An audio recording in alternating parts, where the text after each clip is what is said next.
नमो सिद्धाणं नमो आयरियाणं नमो वज्रायाणं तो ये सब साहू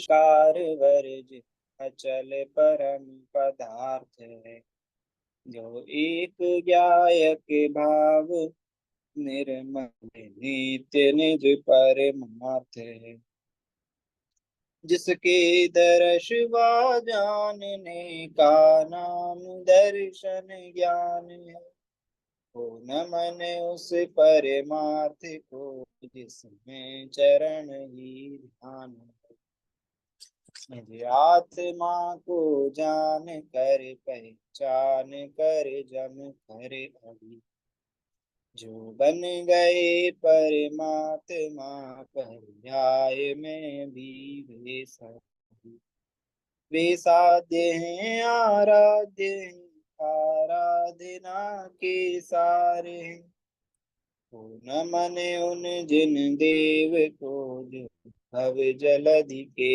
पारे हैं भव चक्र से जो भव्य जन को सदा पार उतारती जग जाल में एकांत को जो यही सदा न खारती निज तत्व को पाकर भविक जिसकी उतारे आरती मैं चक्र मैं उपलब्ध नित्य नित्य बोधक भारती मैं चक्र के संचार में जो चतुर हैं प्रतिबुद्ध हैं चक्र के संहार में जो प्रति समय सन्नद्ध हैं निज आत्मा की साधना में निरत तन मन नगन है भव्य जन के शरण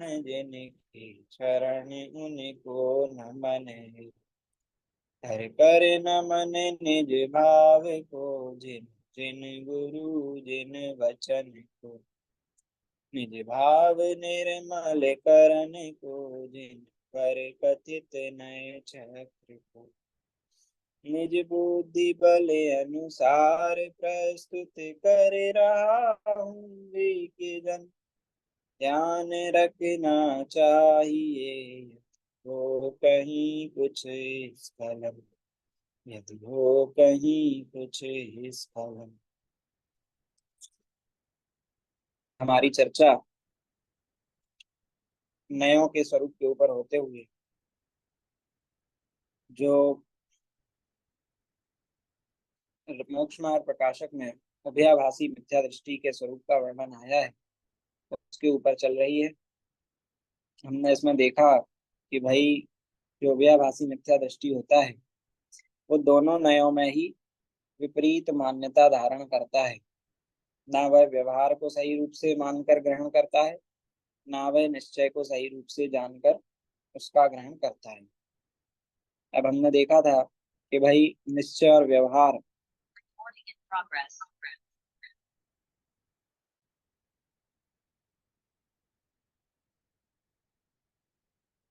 हमने देखा था कि भाई निश्चय और व्यवहार जो है वो किसी वस्तु का नाम नहीं है निश्चय और व्यवहार दोनों जो हैं वो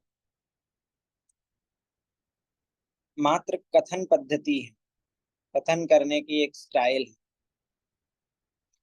और फिर हमने देखा था कि भाई निश्चय अर्थात क्या व्यवहार अर्थात क्या निश्चय मोक्ष मार्ग अर्थात क्या व्यवहार मोक्ष मार्ग अर्थात क्या इन चीजों के ऊपर हमने अपनी चर्चा की थी हमने कहा था कि भाई जो आत्मा का अनुभव है वास्तविक मोक्ष मार्ग तो वही है लेकिन उसको वास्तविक मोक्ष मार्ग कहना और जानना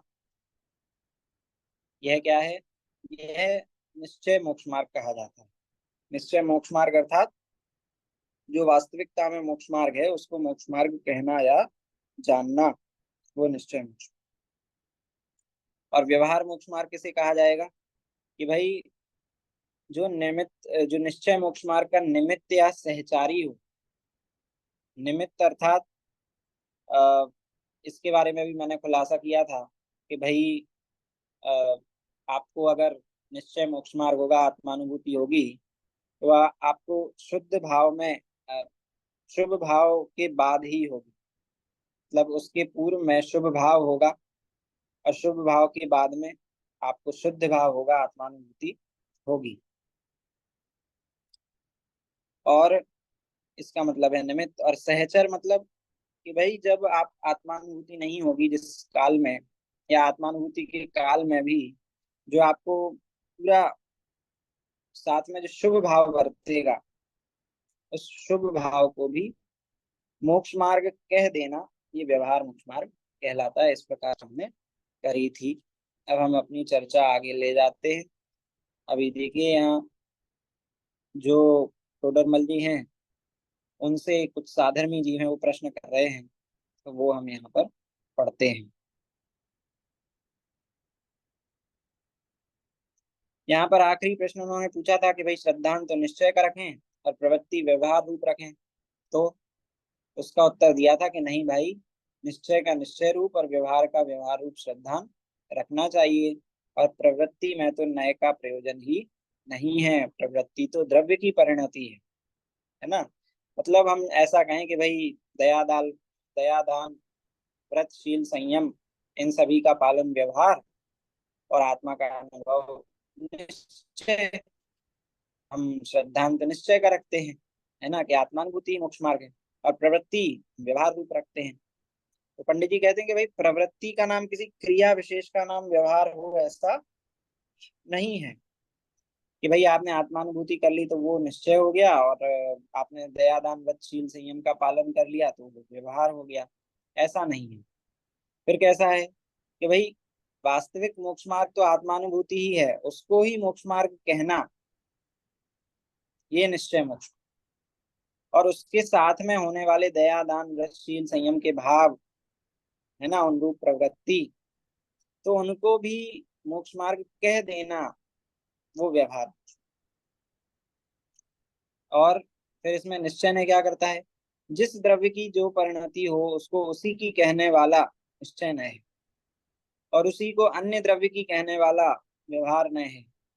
अतः यह श्रद्धान करना कि निश्चय नय का कथन सत्यार्थ है, और व्यवहार नय का कथन उपचरित होने से असत्यार्थ है।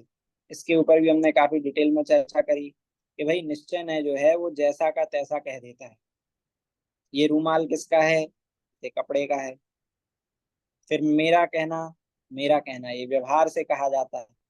तो मेरा जो है वो सिर्फ लोक व्यवहार चलाने के लिए ऐसा कहा जाए, उसमें क्या सत्यता है। अगर वो ही किसी दूसरे को आप दे दें, गिफ्ट कर दें, तो वही रूमाल जो है वो दूसरे का कहलाने लगे। लेकिन कपड़े का है तो कपड़े का ही रहेगा, वो पुद्गल है तो पुद्गल ही रहेगा, उसमें कभी कोई चेंज नहीं आएगा। तो ये जो जिस द्रव्य की जो परिणति है उसको वैसा कहने वाला, ये निश्चय नय है। और उसको मिला जुला के कहने वाला, है ना, उसके किसी सहचारी की अपेक्षा से, उसके निमित्त की अपेक्षा से, उनकी तरफ से उसका कथन करने वाला, समझाने वाला, वो व्यवहार है। तो भाई निश्चय नय का कथन है, चूंकि वो कभी बदलता नहीं है, इसलिए हमको उसको ग्रहण करना चाहिए, अर्थात उसको ही सत्यार्थ मानना चाहिए। आत्मानुभूति ही मोक्ष मार्ग है, यह निश्चय नय का कथन है, यथार्थ कथन। तो ऐसा मान करके उसको ग्रहण करना चाहिए, अर्थात यही सत्य है, ऐसा मानना चाहिए। और दया दान व्रतशील संयम, ये व्यवहार से मोक्ष मार्ग कहे गए हैं। इसका मतलब क्या है कि ये मात्र कहने के लिए मोक्ष मार्ग हैं, वास्तविकता में मोक्ष मार्ग नहीं है। ये मात्र सहचारी या निमित्त होने के की अपेक्षा से इनको व्यवहार से मोक्ष मार्ग कहा गया है। इनको सत्यार्थ नहीं मानना चाहिए, क्योंकि ये उपचरित कथन है, और उपचरित कथन है अर्थात असत्यार्थ। इसका मतलब ये नहीं कि भाई इनको नहीं करना। अभी ये प्रश्न का भी उत्तर आगे देंगे कि भाई फिर क्या करें, हम छोड़ दें, दोनों नयों का कथन क्यों आया है जब हमको ग्रहण निश्चय को ही करना है। तो फिर हम व्यवहार को छोड़ देते हैं। तो अभी पंडित जी बताएंगे कि भाई नहीं, आप अगर एक नय को भी छोड़ देंगे तो आप मोक्ष मार्ग पर आगे नहीं चल पाए। ठीक है, चलिए अब हम आगे पढ़ते हैं। आपने ऐसा क्यों कहा कि निश्चय नय का श्रद्धान करना और व्यवहार नय का श्रद्धान छोड़ना? सुनो, व्यवहार ने स्वद्रव्य परद्रव्य को व उनके भावों को व कारण कार्यादिक को किसी में मिलाकर निरूपण करता है। इस प्रकार की श्रद्धान से मिथ्यात्व होता है, अतः व्यवहार ने त्याग करने योग्य है। क्या करता है व्यवहार ने? स्वद्रव्य परद्रव्य को मिला के कथन करता है। जैसे उसने कहा कि भाई स्वद्रव्य तो क्या है? आत्मा। और परद्रव्य क्या है? ये शरीर है ना। तो क्या कह देगा कि भाई पूजन करने से स्वर्ग जाते हैं, है ना। उस जीव ने, भील के जीव ने क्या किया था? कौए का मांस छोड़ा था, इस वजह से उसको क्या हो गया? स्वर्ग की प्राप्ति हुई। आगे चल के वो तीर्थंकर बना।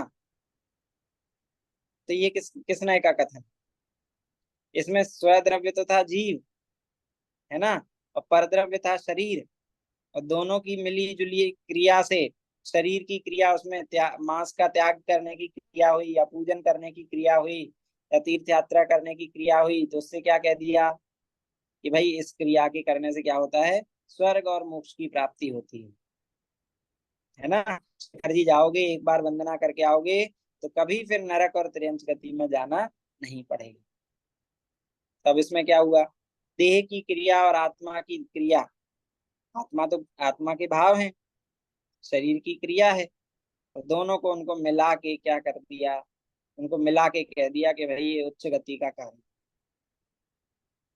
समझ में आया? ऐसे ही उनके भावों को मिला के कहता है ना। आंखें, आंखों से देख के चला करो। आंखों से देख के चला करो का क्या मतलब है?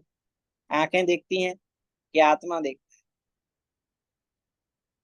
है? हाँ, आत्मा देखता है, आत्मा जानने देखने वाला है। लेकिन क्या कहा? आंखों से देख के चला करो, कोई जीव नहीं मर जाए।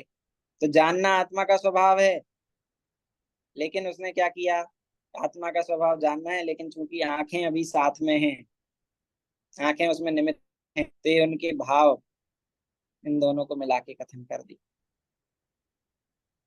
है ना। और कारण कार्य आदि को किसी में मिलाकर निरूपण करता है। कारण और कार्य, जैसे बताया ना अभी कि भाई शरीर उससे कार्य हो गया, है ना। मैना सुंदरी ने क्या किया था? मैना सुंदरी ने जो है ना, वो सिद्ध चक्र मंडल विधान किया था। इस वजह से उसके कोढ़ी पति और उनके साथियों का कोढ़ दूर हो गया। तब ये क्या हुआ? कारण और कार्य को मिला के कथन कर दिया कि भाई सिद्ध चक्र का विधान किया था, इस वजह से उनका कोढ़ दूर हो गया। अब वास्तविकता ऐसे ही है या कुछ और है? कोढ़ दूर होना था तो अपने समय पे हुआ, अपनी योग्यता से हुआ। और उसमें जो सिद्ध चक्र मंडल विधान है, वो निमित्त बन गया।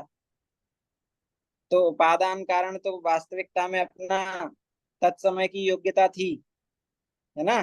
कार्य के होने की उस समय की स्वयं की उपादानगत योग्यता थी, तत्समय की योग्यता। वास्तविक कारण तो वो था, लेकिन निमित्त कारण की अपेक्षा से कह दिया कि भाई सिद्ध चक्र मंडल का विधान करने से उनका कोढ़ रोग दूर हो गया। तो ये मिलाकर कथन कर दिया। अब कोई यही मान ले कि भाई सिद्ध चक्र मंडल विधान करने से हमारे रोग शोक दूर हो जाते हैं, सिद्ध चक्र मंडल विधान ही हमको इस संसार समुद्र से तार देगा, भगवान ही हमारी नैया तार देंगे, तो बताइए तार पाएंगे? कभी संसार सागर से पार हो पाएगा वह जीव कि नहीं हो पाएगा? लोग आजकल बहुत शांति धारा कराने लगे, है ना। शांति धारा का मतलब क्या है? अंकल जी मंदिर नहीं आ पा, तो अंकल जी ने कहा कि भाई ये 1000 रुपये मेरी तरफ से भगवान के सामने चढ़ा देना, और मेरी तरफ से शांति धारा कर देना। तो भाई उसका फल अंकल जी को लगेगा कि शांति धारा करने वाले को लगेगा? शांति धारा करना है ना। और शांति धारा करके क्या मांग लेना भगवान से कि भाई वृद्धि रस्तु, पुष्टि रस्तु, शांति रस्तु, सुख मस्तु, है ना। सारे दुख रोग छिन छिन भिन भिन हो जाएं, ये मांग ले। चलेगा ऐसे काम के नहीं चलेगा। नहीं चले। व्यवहार में ऐसा कहा जाएगा लोगों को समझाने के लिए कि भाई करने से आपके रोग शोक दुख का दूर निवारण होता है। लेकिन कोई अगर इसी को सत्य मान ले कि भगवान हमारे इस दुख का निवारण करने वाले हैं, शांतिनाथ भगवान शांति करने वाले हैं, है ना, मुनि सुब्रतनाथ भगवान बेटा देने वाले हैं, अगर कोई इसी प्रकार मान ले तो कहाँ जाएगा? नरक में। दुर्गति में। दुर्गति। हाँ, दुर्गति में जाएगा, मोक्ष तो नहीं जाएगा। मेरा प्रश्न है, भाई, हाँ जी पूछिए। तो ये अभी ये सब अपने को पता है, समझो कि ऐसे ये सब क्रिया करते हैं ना, तो भी मंदिर में जब भी जाते हैं तभी शांति धारा, ये अभिषेक होने के बाद शांति धारा बहुत जगह पे मंदिर में कराते हैं। जी और अपने जी बुजुर्ग रहते वो लोग भी कराते हैं, और अभी अपने यहाँ के जो अपना मतलब जो अभी महाराज वगैरह रहते वो भी बोलते हैं शांति धारा। जी जी। तो मतलब ये फिर देखिए, इनको भी शांति धारा पता के है। ऊपर मैंने आपको बताया है। हम्म। हाँ, तो उनको पता है कि ये तो तो अगर व्यवहार से आप, ही हो रही है। हाँ, जी, तो आप फिर पूछिए, पूरा प्रश्न करिए अपना। ये व्यवहार से तो ही है, वो, ये तो फिर ये जो क्रिया है वो सब व्यवहार से ही हो रहा है ना।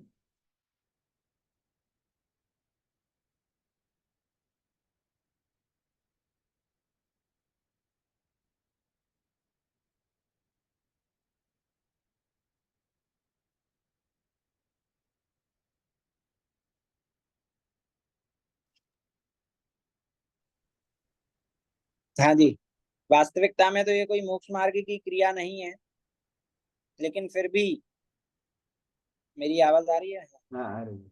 फिर भी भव्य जीवों को मोक्ष मार्ग में लगाने के लिए कि कम से कम जीव मंदिर आने लगे, हम्म, अपने दुखों को कि भाई दुखों के निवारण के लिए कुगुरु और कुदेवों के पास नहीं जाए, इसलिए जो संसारी जीव हैं उनको मात्र समझाने के लिए, जिनेंद्र भगवान से जोड़ने के लिए इन क्रियाओं को थोड़ा बहुत बताया है। लेकिन यदि कोई जीव इन्हीं में धर्म मानकर संतुष्ट हो जाए तो वो कभी वास्तविक धर्म को नहीं पहचान सकता, वास्तविक धर्म तक नहीं पहुंच सकता। अब देखिए, हम उसमें शामिल होना नहीं होना ये आपके विवेक के ऊपर है ना। इसके लिए पूरी की पूरी पुस्तक जो है,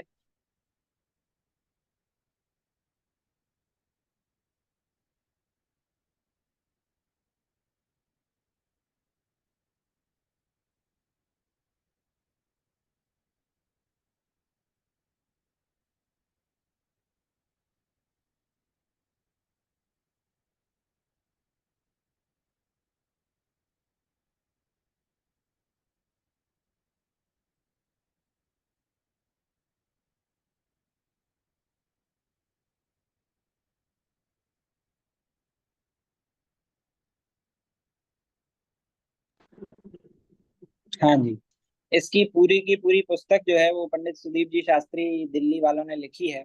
मैं आपको उनका पता दे दूंगा तो आप कॉल करके उधर से वो पुस्तक मंगवा भी सकते हैं। उसमें काफी डिटेल में इसके बारे में बताया है कि ये क्रिया भी जो है वो करने योग्य है मंदिर जी में कि नहीं है। ठीक है, लेकिन अगर आप इसी को मोक्ष मार्ग मान लेंगे तो वो मिथ्यात्व होता है। ठीक है, करते रहेंगे लेकिन मोक्ष मार्ग नहीं मानेंगे, ऐसा समझेंगे कि मात्र क्रिया है और व्यवहार से इसको धर्म क्रिया कह रहे हैं, लेकिन वास्तविक धर्म तो आत्मानुभूति ही है। तो अगर ऐसा मान के करेंगे तो आपको उसमें मिथ्यात्व का पोषण नहीं होगा। लेकिन अगर आपने भगवान को,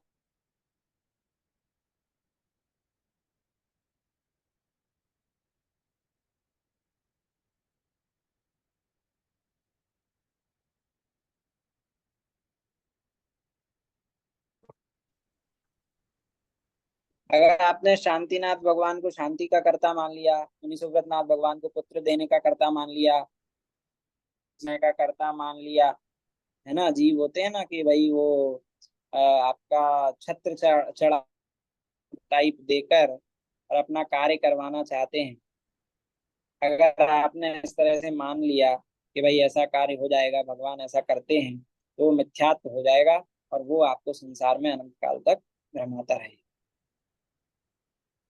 तो यहाँ क्या कहा कि भाई व्यवहार ने जो है वो स्वद्रव्य परद्रव्य को, उनके भावों को, है ना, उनकी परिणति को और उनके कारण और कार्य आदि को मिला के कथन करता है ना। जैसे अभी उदाहरण दिया कि भाई दया दान व्रतशील संयम, ये सभी, उपवास करने को कह दिया कि भाई उपवास का फल इतना इतना लगता है और यही इससे धर्म मिलता है। अब वास्तविकता में उपवास तो है वो निश्चय से उपवास होता है और व्यवहार से उपवास, दो तरह का उपवास होता है। आत्मा की परिणति वो निश्चय से धर्म है। जब आपको भोजन करने का विकल्प भी उत्पन्न नहीं हुआ, वो जो शुद्ध परिणति है, उस समय आपके जो शुद्ध परिणाम हो रहे हैं, आत्मानुभूति हो रही है ना, आप वास्तविकता में आत्मा के पास हैं, उसको मोक्ष मार्ग कहना या जानना, वो क्या होगा, निश्चय उपवास। ठीक है। और बाहर में भोजन नहीं हुआ, भोजन छूट गया, तो उसको भी, वो शरीर की क्रिया को भी मोक्ष मार्ग कह देना या जानना, वो क्या हो गया, वो व्यवहार से मोक्ष मार्ग कहा जाता है। लेकिन कोई अगर भोजन छोड़ने को ही धर्म मान ले, ऐसा मान ले कि भाई मैंने भोजन छोड़ दिया और इतने दिन 10 दिन तक मैंने भोजन नहीं किया, तो अब मेरी पूजा होनी चाहिए और मैं तो महान हो गया, बाकी सारे जीव तो कुछ भी नहीं है, है ना, अपने को महंत सिद्ध करना चाहे, तो समझ लीजिए वो मिथ्या दृष्टि ही है। समझ में आया। तो ऐसा व्यवहार ने त्याग करने योग्य है। आपको उदाहरण दिया था कि भाई आपका नाम भले ही अभी दीपक जी है, दीपक अंकल जी है, आप मुंबई से हैं, आप अभी भले ही ऐसा कहते रहें, आपको मिथ्यात्व होगा क्या। मुनिराज जी भी जो आते हैं, मुनिराज जी भी जो पहले होते थे, उनको भी अगर कोई कहे कि भाई अमृत चंद्राचार्य मुनिराज जी को भेजना जरा, अमृत चंद्राचार्य मुनिराज कहाँ पर विराजमान हैं, तो ऐसा नहीं है कि इसमें मिथ्यात्व हो गया, कहने और जानने से मिथ्यात्व नहीं होता। क्यों? क्योंकि ये व्यवहार का कथन है, तो व्यवहार तो ऐसे ही चलता है, तो उसको आप कहेंगे भी और जानेंगे भी। लेकिन अगर उसी में आपने क्या किया, उसी को सत्यार्थ मान लिया, ये मान लिया कि मेरा नाम जो है वो सर्वार्थ जन है, मेरा, तो मिथ्या। समझ में आ रहा है। तो इस तरह से व्यवहार नए त्याग करने योग्य है। अर्थात मतलब क्या हुआ, व्यवहार ने से जिसको, जो भी कथन किए गए हैं जिनवाणी में, वो सभी त्यागने योग्य हैं, उनको सत्य नहीं मानने योग्य है। ठीक है। और क्या कह रहे हैं, निश्चय ने उन्हीं को यथावत निरूपण करता है, किसी को किसी में नहीं मिलाता है, ऐसे श्रद्धान से सम्यक्त होता है, अतः उसका श्रद्धान करना। निश्चय ने ऐसे क्या कहा कि भाई तुम तो शुद्ध स्वरूप हो, आत्मा का अनुभव करो, है ना। आत्मार्थी जीव जो होते हैं, उनको एक सम्यक दृष्टि जीव है, अविरति सम्यक दृष्टि है, एक कषाय चौकड़ी का अभाव है, उतनी वीतरागता वर्त रही है, उतना स्वरूप सुख वर्त रहा है, ये निश्चय का कथन, वास्तविक कथन है ना। संसार में होते हुए भी संसारी नहीं है, निर्जरा चल रही है, किस नए के कथन है ये, निश्चय नए के कथन। तो इनको यही सत्यार्थ हैं, इस प्रकार से श्रद्धान करना चाहिए। निश्चय नय का जो काम है वो किसी को किसी में मिलाता नहीं है, जैसा स्वरूप है वैसा ही कहता है। निश्चय नय का कथन तो ये होगा कि भाई जीव को ना कभी बंध हुआ है, ना कभी निद्रा हुई है, जीव ना कभी त्रियंच गति का हुआ है, ना कभी मनुष्य हुआ है, देव भी नहीं है, नारक भी नहीं है, जीव तो जीव है, ये निश्चय कर। तो इसको सत्य मान के ग्रहण कर, इसका श्रद्धान कर, इसके श्रद्धान से सम्यक्त होता है। समझ में आया। और व्यवहार ने को ही सत्य मान लिया कि भाई आप कौन है, मनुष्य हैं, तो आपको मनुष्य कहा जा रहा, अगर आपने अपने आप को मनुष्य मान लिया तो ये मिथ्यात्व। और भगवान आपको भगवान आत्मा कह रहे हैं, आप उसको जानते तो हो लेकिन उसको मानते नहीं हो, तो भी क्या है, तो भी मिथ्या। हम्म, क्यों? क्योंकि वो निश्चय का कथन है ना। आप तो निर्बंध स्वभावी हो। अब आप अपने आप को निर्बंध स्वभावी देखोगे, सम्यक दर्शन हो जाएगा। और अभी बंधा हुआ देखोगे, मिथ्या दर्शन रहेगा। समझ में आया? तो ऐसे श्रद्धान से सम्यक्त होता है, अतः उसका श्रद्धान करना चाहिए। अन्वय जी समझ में आ रहा है? थोड़ा थोड़ा आ रहा है जी। बताइए फिर कंफ्यूजन कहाँ है, क्लियर करेंगे उसको। क्या समझ में नहीं आ रहा है? निश्चय न से जो कथन आए हैं उनका श्रद्धान करना, उनको ग्रहण करना, उनको सत्यार्थ मानना। और व्यवहार न से जो कथन आए हैं उनका श्रद्धान छोड़ना। श्रद्धान छोड़ना का अर्थ कि भाई ये सत्य है, ऐसा श्रद्धान छोड़ना। ऐसा जो कथन आया है मिला जुला, है ना, कि भाई आप तो मनुष्य हैं तो मनुष्य जैसे कार्य करने चाहिए। यद्यपि ये व्यवहार से कथन है, इसको पूरी तरह से झुटलाया नहीं जा सकता। आपको मनुष्य रूप आचरण करने के से का आपसे एक्सपेक्टेशन रहेगा। लेकिन आप अगर अपने आप को मनुष्य रूप ही मान लेंगे, अपने आप को भगवान आत्मा नहीं मानेंगे, तो आपको तीन काल में सम्यक दर्शन की प्राप्ति नहीं। आप अपने आप को मात्र भक्त मान लेंगे, है ना। अगर आपने अपने आप को मात्र भक्त मान लिया तो आपको कभी सम्यक दर्शन की प्राप्ति नहीं होगी। आपको यही मानना पड़ेगा कि मैं भी सिद्ध स्वरूप हूँ, मम स्वरूप है सिद्ध समान, अमित शक्ति सुख सुख ज्ञान निधान। मेरा स्वरूप तो सिद्धों के समान है, अमित शक्ति भरी हुई है, मैं तो कैवल्य स्वरूपी हूँ। अब आप कहोगे हमको दिख तो नहीं रहा है। ये दिख नहीं रहा है लेकिन शक्ति अपेक्षा से तो यही है कि नहीं है। एक माचिस की तीली के अंदर पूरे के पूरे जंगल को जलाने की शक्ति होती है, पूरा का पूरा जंगल भस्म कर सकती है। तो आप बताइए, अब आप उस शक्ति को स्वीकार करेंगे कि नहीं करेंगे?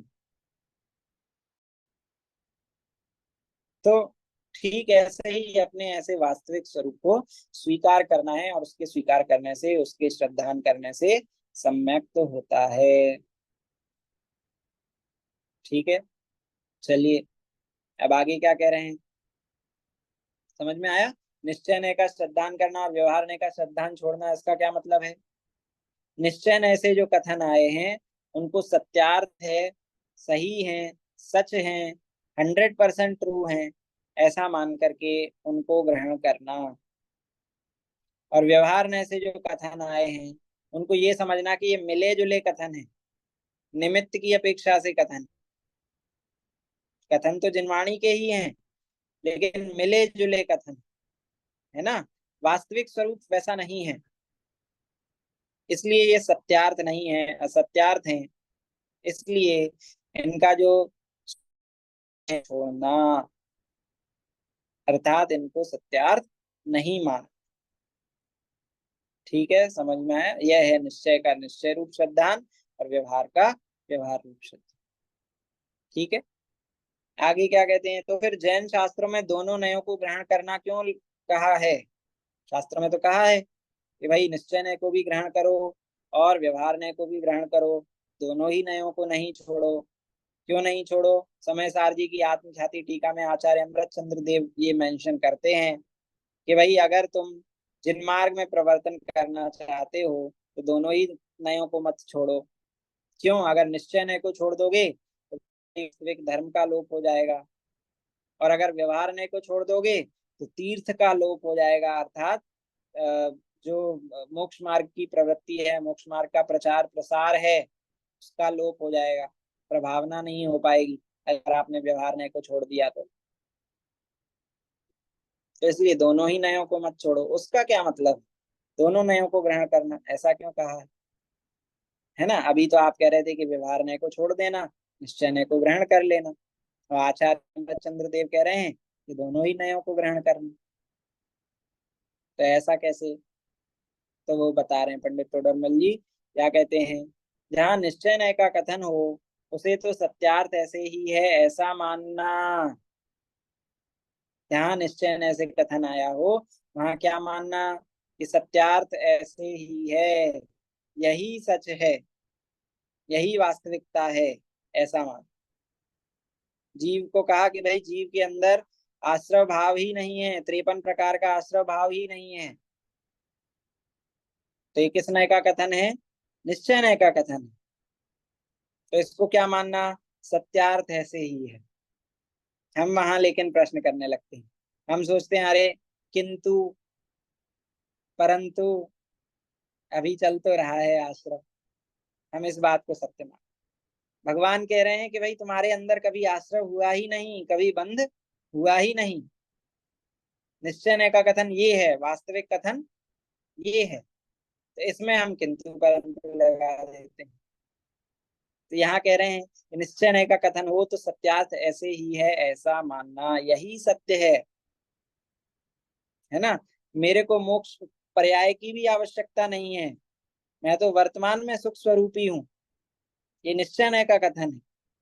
तो ऐसा स्वीकार करना कि हाँ मैं सुख स्वरूपी हूँ, इसमें अगर किंतु और परंतु लगाया तो कभी भी सुख की प्राप्ति नहीं हो पाएगी।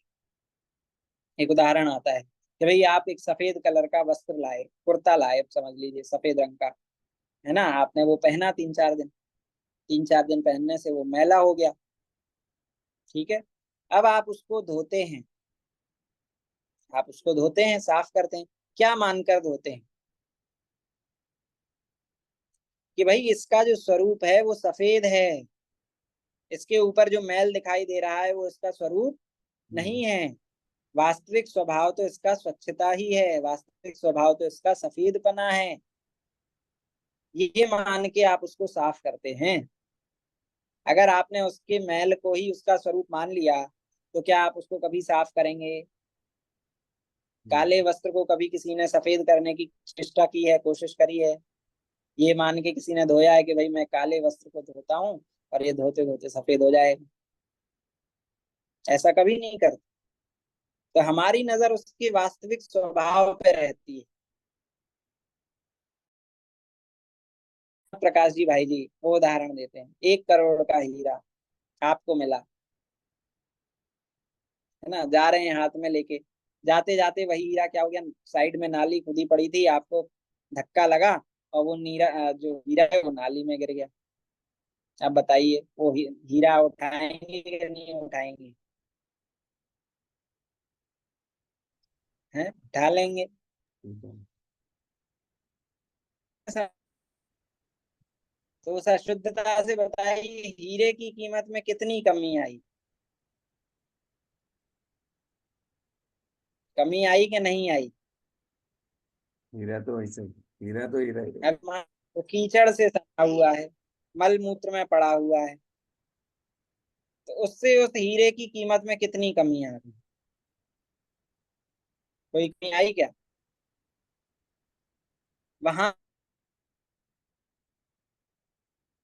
कोई, हम वहां पे भी हीरे को उठा लेंगे। लेकिन जब भगवान कहते हैं कि भाई चारों गतियों में घूमने के पश्चात भी, नरक गति में जाने के बाद भी तू नरक रूप नहीं हुआ, देव गति में जाने के बाद भी देव रूप नहीं हुआ, निगोद में जाने के बाद भी तू निगोद रूप नहीं हुआ, मनुष्य गति में जाने के बाद भी तू मनुष्य रूप नहीं हुआ, चारों गतियों में घूमता घूमता हुआ भी, इतने दुख सहने के बाद भी, निकृष्ट से निकृष्ट पर्याय में जाने के बाद भी तू वर्तमान में सुख स्वरूप है। जब वो ये कहते हैं तो हम फिर उस बात को क्यों नहीं स्वीकार कर पाते?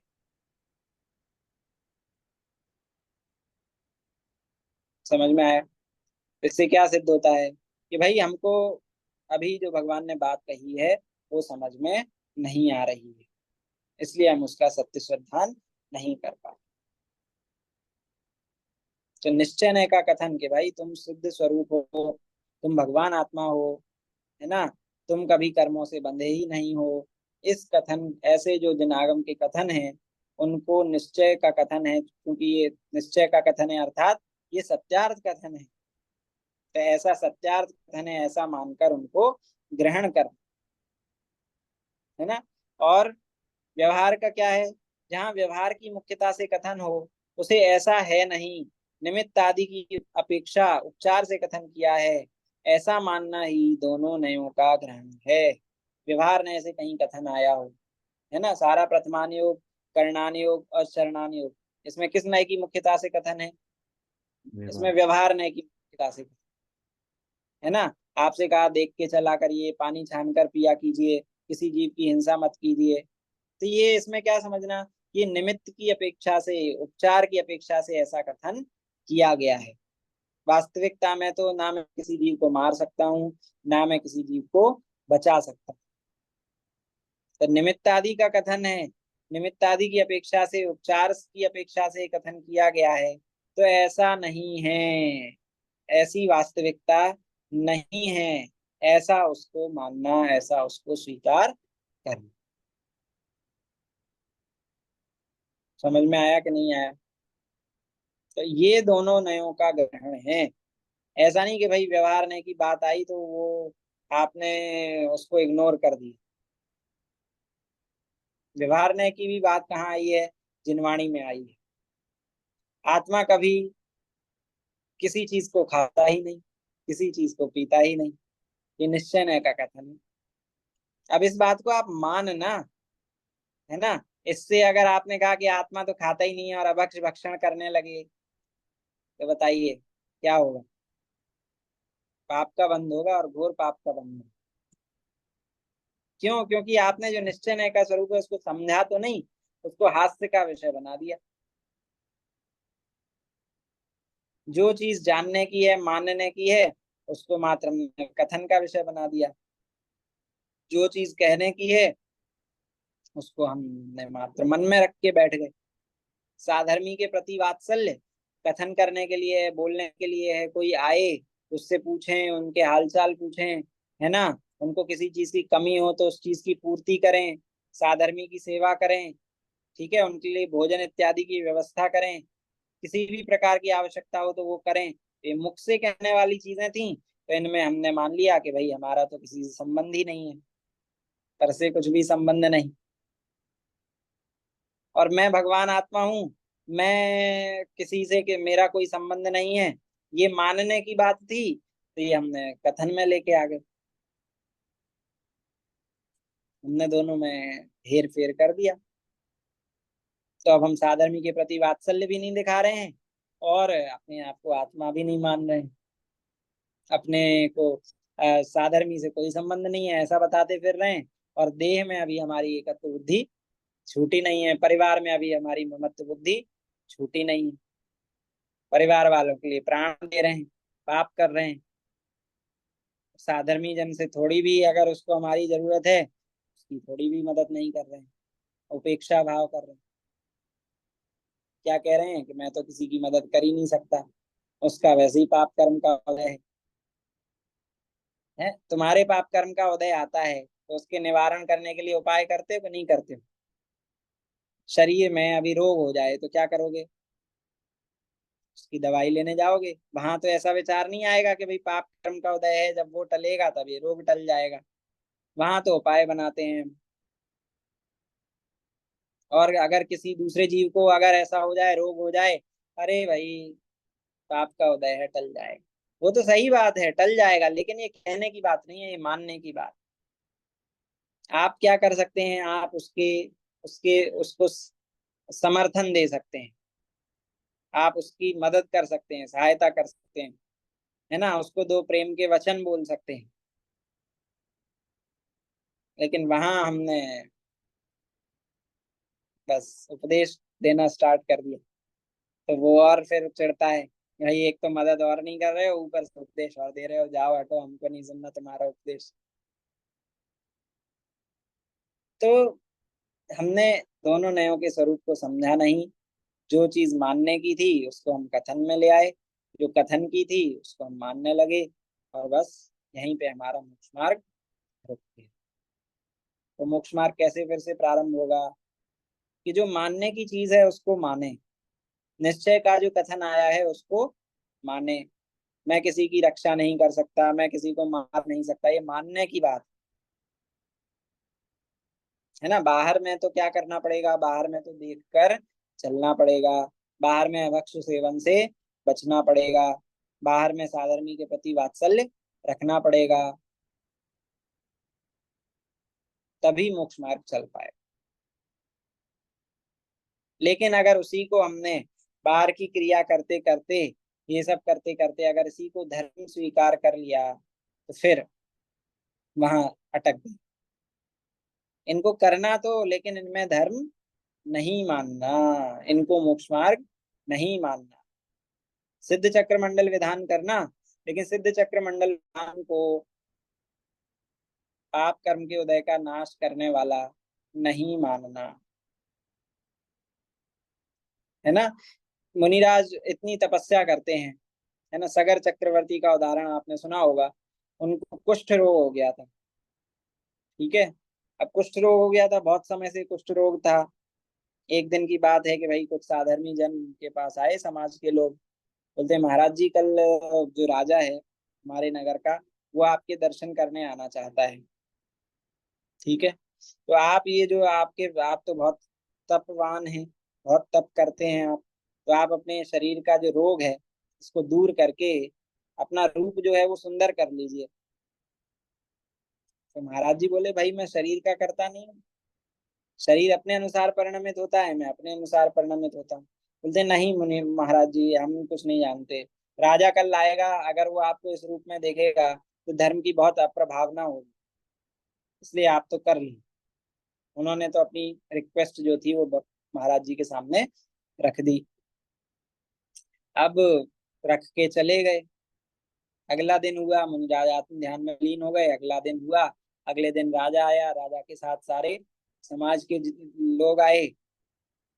और उन्होंने क्या देखा, महाराज वहीं बैठे हैं तप में, और शरीर बिल्कुल कंचन सा चमक रहा है। कुष्ठ रोग का रात भर में नाम ही नहीं है। तो बड़े प्रसन्न हो गए, बोलते वाह महाराज जी, आप तो कह रहे थे कि भाई मैं शरीर का करता नहीं हूँ, और ये देखो आपने रात भर में अपना कुष्ठ रोग ठीक कर लिया। आप वैसे ही कह रहे थे। तो महाराज जी बोलते हैं कि मैंने किंचित मात्र भी कुछ नहीं किया। मैं इस भावना से तप में अपने बैठा ही नहीं, ध्यान में अपने बैठा ही नहीं कि ये कुष्ठ रोग दूर हो जाए, है ना। मैं कभी बैठा ही नहीं। बोलते क्यों महाराज जी, फिर ये सही कैसे हो गया। बोलते अगर, वो दिखाते हैं अपनी छोटी वाली कनिष्ठा उंगली। बोलते अगर मैं चाहता कि भाई मेरे शरीर का कुष्ठ रोग दूर हो जाए, मैं दूर कर लेता हूँ, तो एक कनिष्ठा उंगली में अभी थोड़ा सा रोग का अंश रह गया है। मेरे करने से होता तो मैं इतना भी क्यों छोड़ता, मैं पूरा सही कर लेता, है ना। ये आप कुछ भी कहो करके ये पुस्तक है डॉक्टर हुकुम चंद जी भारल की। उसमें इन्होंने अपने नजरिए से इस कहानी को बताया है।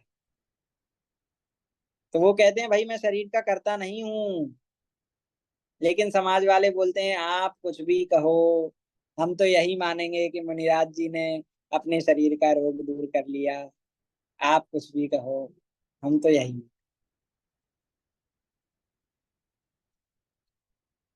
तो ये समझने वाली बात कि मुनिराज भी तप करते हैं, तो वो शरीर को स्वस्थ रखने के लिए नहीं करते, है ना। वो करते हैं, होता है उनको तप, बाह्य तप होता है, लेकिन उसके वो अपने आप को करता नहीं मानते।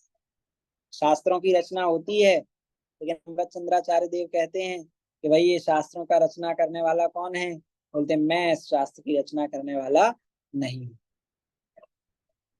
शब्द आए, शब्दों से वाक्य बन गए, वाक्यों से पद्य बन गए, और ये पूरी की पूरी टीका हो गई। और ये सब पुद्गल का कार्य है, मेरा इसमें रंच मात्र भी योगदान नहीं है। किस नय का कथन है, निश्चय नय का, कि मेरा वास्तविकता में इसमें कोई योगदान। लेकिन टीका की रचना भी हुई, तो क्या मतलब हुआ इसका, भाई जिनको निश्चय होता है, जिनको अंतरंग अंतरंग मोक्ष मार्ग होता है, उनका ही बहिरंग आचरण व्यवहार से मोक्ष मार्ग कहा जाता है। अगर कोई जीव यही मान ले कि भाई बाहर हमने जैसा महाराज आचरण कर रहे हैं, मात्र उन्हीं आचरण को हमने धारण कर लिया और हमको, हम मोक्ष मार्गी हो गए, तो बोलते हैं कि ऐसे काम यहाँ पर नहीं चलता है। आज के जीवों को बस यही समझाने में, यही समझने में बहुत कष्ट होता है ना। वो कहते हैं अरे हमसे तो अच्छा आचरण है, फिर हम उनको महान क्यों नहीं माने, हमसे तो अच्छा आचरण है। तो भाई ऐसे मोक्ष मार्ग नहीं चलता है। हमसे अच्छा आचरण का मतलब ये नहीं कि भाई आ, आप 28 में से 21 मूल गुण का ही पालन कर रहे हैं, 22 का ही कर रहे हैं, 27 का ही कर रहे हैं, बाकी मूल गुण का पालन नहीं हो रहा है ना, और फिर भी आप उनको पूज्य मान रहे हैं।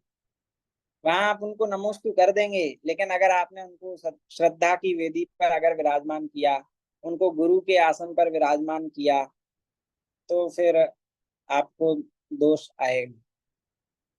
क्योंकि यहाँ पे 28 में से एक जाता है तो 27 नहीं बचते हैं। यहाँ 28 में से अगर एक भी जाता है तो क्या होता है, 0 होता है। तो बहिरंग तो कम से कम पूरा होना ही चाहिए, तभी उनको पूज्य माना जाएगा। ठीक है। और मात्र बहिरंग, अब हम उनके अंतरंग को तो पहचान नहीं सकते, हम उनके बहिरंग आचरण को देख के ही उनके अंतरंग उसका अंदाजा लगा सकते हैं। ठीक है ना। तो जैसा जो स्वरूप है उसको वैसा ही स्वीकार करना, निश्चय नय का निश्चय नय रूप स्वीकार करना कि सत्यार्थ यही है ना। तीन कषाय चौकड़ी के अभाव वाले ही अभाव सहित जो वितरागता वर्तती है, वही वास्तविकता में मुनिराज का स्वरूप है। और बाहर की क्रिया को देख के उनको मुनिराज कह देना, है ना, ये क्या है, ये व्यवहार से मोक्ष मार्ग कहा जाता है। ये सत्यार्थ नहीं है, ऐसा नहीं है। इस प्रकार मानना ही दोनों नियम का ग्रहण है। समझ में आया अन्वय भैया? हाँ भैया। हाँ। चलिए आगे चलते हैं। अब श्रीपाल जी पूछते हैं, यदि व्यवहार को हे कहोगे तो लोग व्रतशील संयम आदि को छोड़ देंगे। यही चल रहा है। व्यवहार क्या है, हे है। व्यवहार हे है तो भाई व्रत नहीं करना, शील नहीं पालना, संयम का पालन नहीं करना। क्यों? क्योंकि व्यवहार तो हे है। यही चल रहा है कि नहीं चल रहा है ना। आत्मा तो कुछ खाता नहीं है, हम तो आत्मा है, तो क्या करना, रात्रि में खा लेना। क्यों? आत्मा तो कुछ खाता नहीं है। तो यदि व्यवहार को हे कहोगे तो लोग व्रतशील संयम आदि को छोड़ देंगे। क्या कहते हैं पंडित टोडरमल जी? कुछ व्रतशील संयम आदि का नाम तो व्यवहार है नहीं, इनको मोक्ष मार्ग जानना व्यवहार है, और सच्चा मोक्ष मार्ग मानना मिथ्यात्व है। व्रतशील संयम आदि को छोड़ने के लिए नहीं कहा है। व्रतशील संयम आदि मोक्ष मार्ग हैं, इनसे भी मोक्ष हो सकता है, ऐसा मानने का मना किया है। व्रतशील संयम आदि व्यवहार नहीं है, इनको मोक्ष मार्ग कह देना, ये व्यवहार मोक्ष मार्ग, ये व्यवहार है। लेकिन अगर इन्हीं को सच्चा मोक्ष मार्ग मान लिया, इन्हीं को मान लिया कि भाई हम, आप लोग आत्मानुभूति से मोक्ष जाना, आप लोग तप करना, आत्मा का ध्यान करना, है ना, हम तो बस वस्त्र उतारेंगे, कर्मों को ऐसे ही काटेंगे 28 मूल गुणों का पालन करके, और हम मोक्ष में चले जाएंगे। अगर आपने ऐसा माना तो ये क्या है, ये मिथ्या। समझ में आया? तो इनको सच्चा मोक्ष मार्ग मानना ये मिथ्या। अतः व्रतशील संयम आदि को सच्चा मोक्ष मार्ग मानना तो छोड़ना ही चाहिए। क्या कह रहे हैं पंडित जी? इनको सच्चा मोक्ष मार्ग मानना तो छोड़ना ही चाहिए। हम मात्र शरीर की क्रिया में संतुष्ट हो गए, हम पूजन करने में ही संतुष्ट हो गए, पूजन करते करते अपने आप को पुजारी मान लिया कि हमारा काम तो हो गया। थोड़ा शास्त्रों का अध्ययन करके हमने अपने आप को शास्त्री मान लिया, विद्वान मान लिया, पंडित मान लिया, और बस संतुष्ट हो गए कि भाई हमारा काम तो हो गया। तो इसका मतलब आपने अभी सत्य स्वरूप को समझा नहीं है, अटक गए हैं। इनको मोक्ष मार्ग मानना तो छोड़ना ही चाहिए। क्या छोड़ना है? इनको मोक्ष मार्ग मानना छोड़ना है। भोजन छोड़ना, उपवास, ठीक है, एक समय का भोजन छोड़ना, एकासन, इसको मोक्ष मार्ग मानना छोड़ना है, इससे मोक्ष होगा। और यदि व्रतादि को छोड़ोगे तो क्या हिंसादि रूप प्रवर्तोगे, तो फिर तो और भी बुरा होगा। अतः व्रतादि को छोड़ना भी ठीक नहीं है और उन्हें सच्चा मोक्ष मार्ग मानना भी ठीक नहीं है। क्या कह रहे हैं कि भाई व्रतादि को छोड़ दोगे तो क्या करोगे, पाप में प्रवर्तन करोगे। हिंसा, झूठ, चोरी, कुशील, परिग्रह का त्याग, है ना, अहिंसाणुव्रत, सत्याणुव्रत, अचौर्याणुव्रत, ब्रह्मचर्याणुव्रत और परिग्रह परिमाण व्रत, इनको धारण नहीं करोगे तो क्या करोगे कि भाई ये तो व्यवहार है, व्यवहार तो हे कहा है, छोड़ दो, तो क्या करोगे, पाप में प्रवर्तन करोगे। तो पाप में प्रवर्तन करोगे तो कहाँ जाओगे, नरक में जाओगे। मंदिर जाना तो भाई व्यवहार की क्रिया है, देह की क्रिया है, मंदिर जाके क्या करना है? मंदिर नहीं जाओगे तो कहाँ जाओगे, घर में रहोगे, बाहर समय बर्बाद करोगे, स्वाध्याय नहीं करोगे तो विषय कषायों में रमोगे। तो कषायों में रमने का फल क्या होगा, संसार होगा कि मोक्ष होगा, संसार। संसार होगा। तो इन क्रियाओं को नहीं छोड़ना, व्रत आदि को नहीं छोड़ना। व्रत आदि छोड़ दोगे तो क्या करोगे, हिंसादि रूप प्रवर्तन करोगे, हिंसादि रूप प्रवर्तन करोगे तो और बुरा होगा। अतः व्रत आदि को छोड़ना भी ठीक नहीं और उनको सच्चा मोक्ष मार्ग मानना भी ठीक नहीं, इनको सच्चा मोक्ष मार्ग भी नहीं मानना और इनमें प्रवर्तन भी नहीं छोड़ना। जैसे उदाहरण दिया था उस दिन कि भाई साहूकार का, साहूकार कहता तो है भाई आज बहुत नुकसान हो गया, ठीक है, सही से काम करो, नुकसान नहीं कर देना।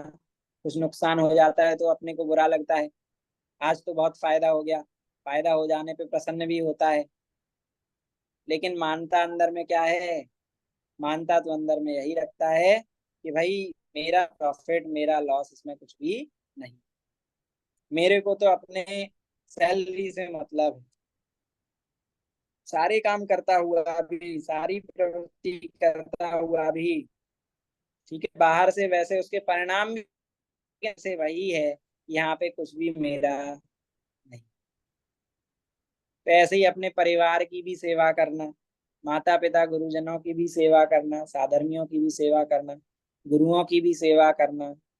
लेकिन वास्तविकता में क्या माना कि भाई ये जो जिसके पैर दबा रहे हैं, वास्तविकता में ये मेरे गुरु नहीं है, इनके अंदर जो बैठा हुआ आत्मा है वो मेरा गुरु है ना। और निश्चय से और देखा जाए तो भाई आत्मा का गुरु तो आत्मा ही है, कोई किसी का गुरु और कोई किसी का शिष्य नहीं है। तो वास्तविकता में तो ये मान, लेकिन अगर मात्र के भाई गुरु के चरण दबाने से अरे महाराज जी की पीछी अपने मस्तक पे पड़ गई, अपना तो कल्याण हो, अब भले ही पाप करो, भले ही बाद में कुछ भी करो, है ना, पाप का धंधा करो, लोगों का पैसा मारो, गरीबों को परेशान करो, तो ये ऐसा नहीं है कि जैन धर्म में कि गंगा में डुबकी लगाई और सारे पाप धुल गए। जैन धर्म में ऐसा नहीं है। तो व्रतशील संयमादियों संयमादि क्रियाओं को छोड़ना भी नहीं और इनको मोक्ष मार्ग मानना छोड़ना, इन्हीं में अटक के नहीं रह जाना, इनसे आगे बढ़ना, यही दोनों नयों का वास्तविक ग्रहण है। यही व्यवहार नय को हेय कहने का कारण। समझ में आया क्या। तो आज का हमारा समय हो गया है, हमने चर्चा कही कि भाई निश्चय को किस प्रकार ग्रहण करना और व्यवहार को किस प्रकार ग्रहण करना, ठीक है। व्रतशील संयम आदि, इनको मोक्ष मार्ग कहा जाता है, ये व्यवहार से कहा जाता है। तो क्या मानना कि भाई ये मात्र कहने के लिए व्यवहार से मोक्ष मार्ग हैं, वास्तविकता में ये मोक्ष नहीं है। वास्तविकता में तो आत्मा का अनुभव ही मोक्ष मार्ग है, आत्मा की रमणता ही मोक्ष है,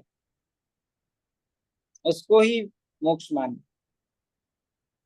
तो व्यवहार को हे कैसे करना, ये सत्यार्थ नहीं है ऐसा मानकर उसको सत्य मानने का सिद्धांत छोड़ना, ये व्यवहार नय को छोड़ना है, ये मोक्ष मार्ग है।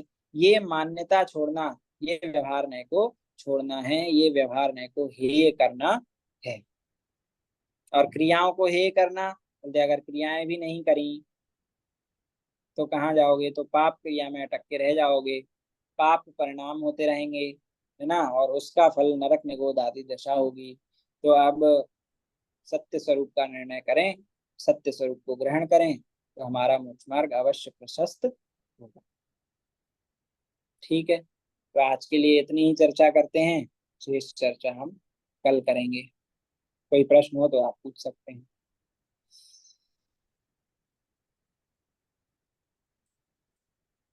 चलिए, जिनवाणी स्तुति।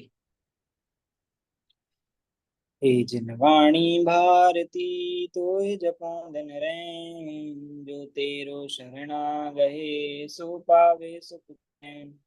जानी के ज्ञान से सूझे लोकालोक, सो वाणी मस्तके नमो सदा देत हूँ। बारहम पूर्वक का अवसर पर